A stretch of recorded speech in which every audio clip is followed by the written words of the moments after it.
हम लोग वीडियो शुरू कर रहे हैं। वीडियो में सक्षमता परीक्षा साथ साथ में बीपीएससी टीआरई 3 के तैयारी करने वाले शिक्षक अभ्यर्थियों के लिए महत्वपूर्ण होने वाला है, क्योंकि इस वीडियो में हम सामान्य अध्ययन के वैसे सवाल को कवर करेंगे जो किसी न किसी एग्जाम में पूछे गए हैं। साथ में एनसीईआरटी और एससीईआरटी के सिलेबस के माध्यम से उसको एक्स्ट्रा फैक्ट के साथ डिटेल एक्सप्लेन करेंगे। तो वीडियो शुरू करते हैं, अंत तक बने रहिएगा। देखिए, पहला ही सवाल है, क्वेश्चन नंबर 26 से शुरू कर रहे हैं। क्वेश्चन नंबर 26 में है, भारतीय संविधान सभा ने संविधान को कब अंगीकार किया? संविधान सभा ने संविधान को अंगीकार किया था 26 नवंबर 1949 को। 26 नवंबर 1949 को संविधान सभा ने संविधान को अंगीकार किया था, इसलिए 26 नवंबर को मनाया जाता है भारत में संविधान दिवस। संविधान दिवस कब मनाया जाता है? 26 नवंबर को। जबकि संविधान लागू कब हुआ था? 26 जनवरी 1950 को। 26 जनवरी 1950 को भारत का संविधान लागू हुआ, लेकिन इसको अंगीकार जो किया यानी अपनाया वो अपनाया गया था 26 नवंबर 1949 को। इसलिए प्रत्येक वर्ष 26 नवंबर को संविधान दिवस के रूप में मनाया जाता है। भारतीय संविधान की बात करें तो भारतीय संविधान को बनाने में कुल 2 वर्ष 11 महीना और 18 दिन का समय लगा था। ये भी याद रखिएगा, भारतीय संविधान को बनाने में कितना समय लगा? 2 वर्ष 11 महीना और 18 दिन के बनाने में इनको समय लगा था भारतीय संविधान को। फाइनली 26 नवंबर 1949 को भारत का संविधान बनकर तैयार हुआ, लेकिन इसको जो लागू किया गया था 26 जनवरी 1950 को। अब हम लोग सवाल पर आते हैं। सवाल में पूछा गया था, भारतीय संविधान सभा ने संविधान को अंगीकार किया था 26 नवंबर 1949 को। जो ऑप्शन नंबर बी में है, option number B is the correct answer. Next सवाल है, क्वेश्चन नंबर 27 में, ओ दुई खिले पुष्प का संरक्षण किस भाग द्वारा किया जाता है? ओ दुई खिले पुष्प का संरक्षण ये पुष्प कोश की पत्ती से किया जाता है, जो ऑप्शन नंबर बी में है। Option number B is the correct answer. Next सवाल है, क्वेश्चन नंबर है 28। क्वेश्चन नंबर 28 में है, निम्नलिखित में कौन सा एक महारत्न है जो केंद्रीय सार्वजनिक क्षेत्र उद्यम है? निम्नलिखित में कौन एक महारत्न है जो एक केंद्रीय सार्वजनिक क्षेत्र का उद्यम है?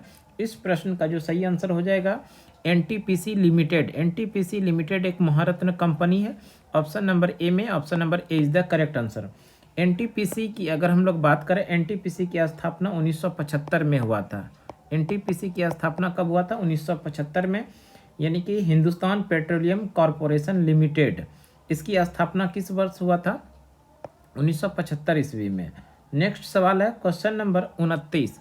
क्वेश्चन नंबर 29 में है, निम्न में से किसकी स्थापना भारत में श्वेत क्रांति से संबंधित है? निम्न में से किसकी स्थापना भारत की श्वेत क्रांति से संबंधित है? इस प्रश्न का जो सही आंसर हो जाएगा वो हो जाएगा अमूल।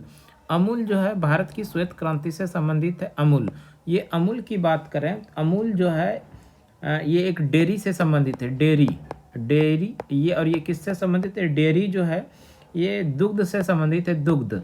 और इस डेयरी की स्थापना जो किया था वर्गीज कुरियन ने किया था। वर्गीज कुरियन की बात कर लें तो वर्गीज कुरियन भारत में श्वेत क्रांति के जनक माने जाते हैं। श्वेत क्रांति के जनक कौन माने जाते हैं? डॉक्टर वर्गीज कुरियन। और श्वेत क्रांति का संबंध किससे है? दुग्ध उत्पादन से। और श्वेत क्रांति के साथ साथ में ऑपरेशन फ्लड, ये भी श्वेत क्रांति से संबंधित है।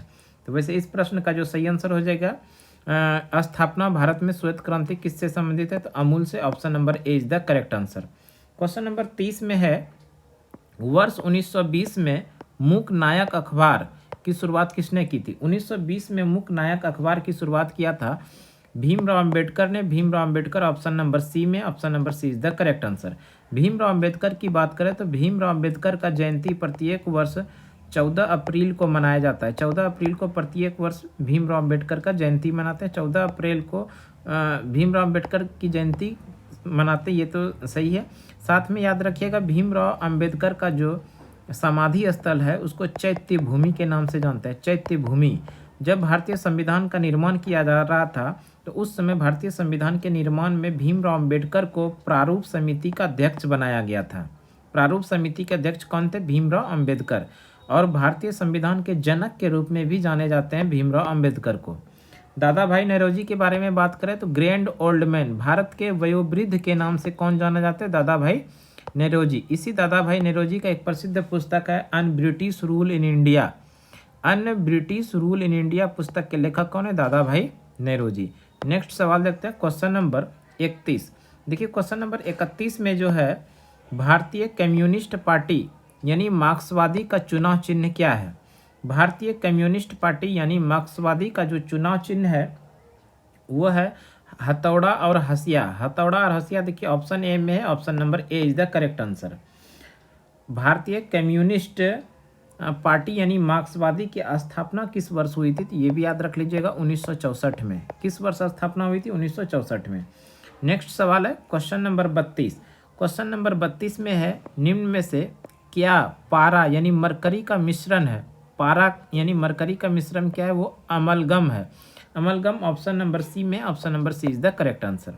क्वेश्चन नंबर 33 है एक रासायनिक प्रक्रिया या ईंधन हाइड्रोकार्बन और ऑक्सीजन के बीच एक प्रतिक्रिया है जिससे गर्मी और प्रकाश ऊर्जा उत्पन्न होती है और यह एक लौ बनाती है, वो क्या है?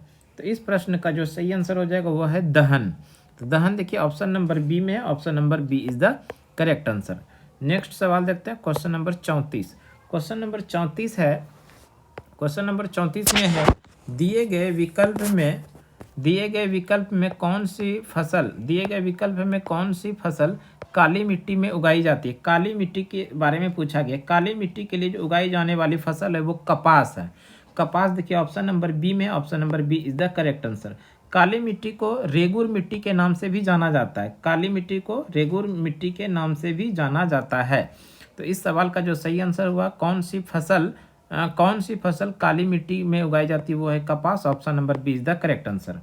क्वेश्चन नंबर 35 में है कानपुर शहर में 1857 की विद्रोह का नेतृत्व किसने किया था?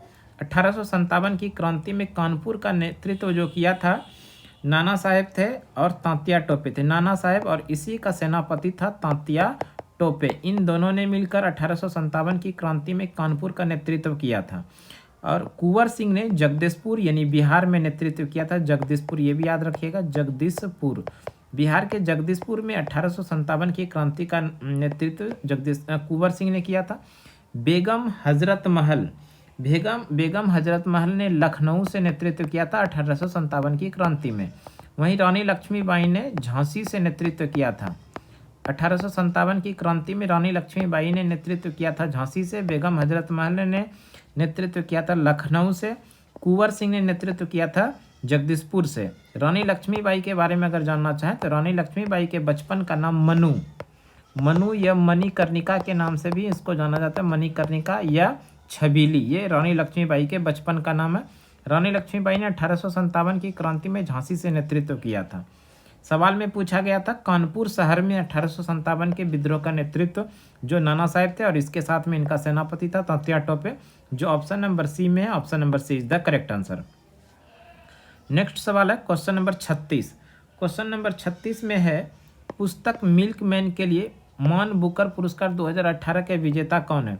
पुस्तक मिल्कमैन, इन्हीं मिल्कमैन पुस्तक के लिए इनको मान बुकर पुरस्कार जो 2018 में दिया गया था वो थे अन्ना बर्न्स, जो ऑप्शन नंबर बी में, option number B is the correct answer. अगर हम लोग बात कर ले मैन बुकर पुरस्कार जो है इसकी शुरुआत किस वर्ष हुई थी ये भी याद रख सकते हैं आप लोग, 1968 में। मैन बुकर पुरस्कार की शुरुआत 1968 में हुआ। क्वेश्चन नंबर 37 है, क्वेश्चन नंबर 37 में सड़क घनत्व क्या दर्शाता है? सड़क घनत्व जो दर्शाता है प्रति 100 वर्ग किलोमीटर भूमि क्षेत्र में सड़क की लंबाई, ये सड़क घनत्व को दर्शाता है, इसलिए option number A is the correct answer. Next सवाल है क्वेश्चन नंबर 38 में FIFA player of the year 2018 का खिताब किसने जीता? FIFA player of the year 2018 का खिताब जो जीता था वो जीता था लुका मेड्रिक ने। लुका मेड्रिक देखिए ऑप्शन नंबर ए में है, option number A is the correct answer, A correct answer. Next सवाल हो जाएगा 39 नंबर 73वें संविधान संशोधन के परिणाम स्वरूप 1992 में भारतीय संविधान में कौन सी अनुसूची जोड़ी गई? 73वें संविधान संशोधन 1992 में हुआ था और इसमें अनुसूची जो जोड़ी गई वो 11वीं अनुसूची जोड़ी गई। इस 11वीं अनुसूची में ग्राम पंचायत का उल्लेख है।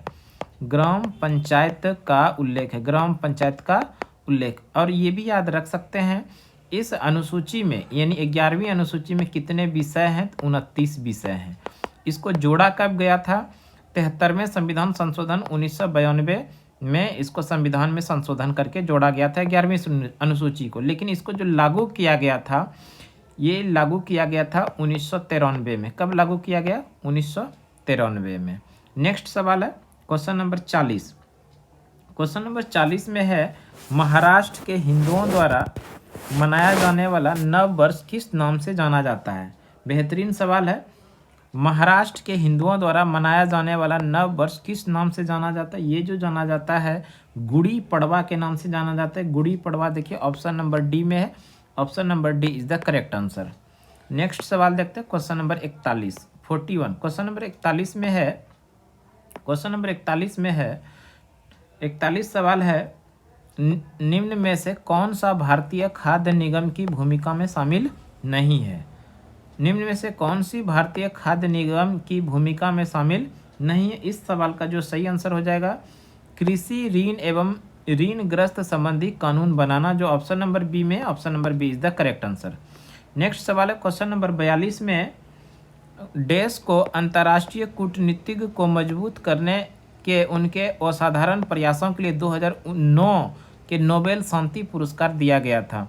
ये जो दिया गया था बराक ओबामा को, जो अमेरिका के पूर्व राष्ट्रपति रह चुके हैं, उन्हीं को 2009 के नोबेल शांति पुरस्कार 2009 में दिया गया था। Option number A is the correct answer. Next सवाल है क्वेश्चन नंबर 43 43 नंबर सवाल में है सबसे दक्षिण में ज्योतिर्लिंग मंदिर भारत के किस राज्य में स्थित है। सबसे दक्षिण में ज्योतिर्लिंग मंदिर जो है ये तमिलनाडु राज्य में स्थित है। तमिलनाडु देखिए ऑप्शन नंबर ए में है। Option number A is the correct answer. अगर हम लोग बात करें भारत में मंदिर निर्माण की जो सिलसिला शुरू हुआ वो गुप्त काल से हुआ था। भारत में मंदिर निर्माण की प्रक्रिया यानी उसकी सिलसिला कब शुरू हुआ, गुप्त काल से। नेक्स्ट सवाल है क्वेश्चन नंबर 44। क्वेश्चन नंबर 44 में है किस शक्तिशाली चीनी उद्योगपति जो चीन का सबसे अमीर व्यक्ति भी है ने अलीबाबा कंपनी जिसके वे संस्थापक थे हाल ही में त्यागपत्र दे दिया। इस सवाल का जो सही आंसर हो जाएगा जैक मा। जैक मा देखिए ऑप्शन नंबर बी में। Option number B is the correct answer. Question number 45 है देश के कौन से प्रमुख शहर स्वर्णिम चतुर्भुज सुपर राजमार्ग से जुड़े हुए हैं। स्वर्णिम चतुर्भुज क्या है, 4 महानगरों को सड़क मार्ग के द्वारा जो जोड़ा जाता है वही है स्वर्णिम चतुर्भुज। स्वर्णिम चतुर्भुज इसकी जो शुरुआत हुई थी, इस परियोजना की शुरुआत 1999 में शुरू हुआ था और इसको जो जोड़ने वाला है वो है दिल्ली कोलकाता चेन्नई मुंबई। दिल्ली कोलकाता चेन्नई मुंबई जो महानगर को जोड़ती है वही है स्वर्णिम चतुर्भुज और ये जो जोड़ा जाता है सड़क मार्ग के द्वारा, जो ऑप्शन नंबर सी में। Option number C is the correct answer. Next सवाल है क्वेश्चन नंबर 46। क्वेश्चन नंबर 46 में है तीसरे एशियाई पैरा गेम्स 2018 का आधिकारिक शुभंकर यानी मस्कट क्या है। इस सवाल का जो सही आंसर हो जाएगा मोमो। मोमो देखिए ऑप्शन नंबर ए में है। Option number A is the correct answer. Option number A is the correct answer. Next question है क्वेश्चन नंबर 47। स्वराज पार्टी के संस्थापक कौन थे। स्वराज पार्टी के जो संस्थापक थे मोतीलाल नेहरू और चित्तरंजन दास। चित्तरंजन दास इस स्वराज पार्टी के अध्यक्ष थे और जबकि मोतीलाल नेहरू जो थे महासचिव थे, महासचिव। और स्वराज पार्टी की स्थापना कब हुई थी, 1 जनवरी 1923 को। कहाँ पर, इलाहाबाद में। इलाहाबाद में स्वराज पार्टी की स्थापना हुई थी। क्वेश्चन नंबर 48 में है उस बैक्टीरिया का नाम बताएं जो पेचिश का कारण होता है। इस सवाल का जो सही आंसर हो जाएगा वो हो जाएगा सिगेला। सिगेला देखिए ऑप्शन नंबर डी में। Option number D is the correct answer. Question number 49 में है पंडवानी लोक गायन शैली किस राज्य से संबंधित है। पंडवानी लोक गायन शैली छत्तीसगढ़ राज्य से संबंधित है। Option number D is the correct answer. Next सवाल क्वेश्चन नंबर 50 में है तरलीकृत पेट्रोलियम गैस में क्या शामिल होता है। तरलीकृत पेट्रोलियम गैस में जो शामिल होता है वो प्रोपेन और ब्यूटेन होता है। प्रोपेन और ब्यूटेन जो ऑप्शन नंबर ए में है। Option number A is the correct answer. तो इस तरह से आज हम लोगों ने इस वीडियो के अंदर क्वेश्चन नंबर 26 से लेकर 50 के बीच वो सवाल को पढ़े जो किसी न किसी एग्जाम में पूछे गए थे और इस सवाल के साथ हम आप लोगों को एक्स्ट्रा फैक्ट भी बताने का प्रयास किए। हमें उम्मीद है ये वीडियो आप लोगों के लिए ज़रूर उपयोगी साबित होगा। इस तरह का वीडियो रेगुलर पाने के लिए हमारे यूट्यूब चैनल सुमन क्लासेस पर आप निश्चित रूप से जुड़े रहिए और आप अपने दोस्तों को भी शेयर कर सकते हैं। और अभी तक चैनल पर नए हैं तो निश्चित रूप से आप सब्सक्राइब कर लीजिए। तो आज के क्लास के लिए इतना ही। अगले क्लास में फिर से अगले वीडियो में मिलते हैं, तब तक के लिए धन्यवाद। जय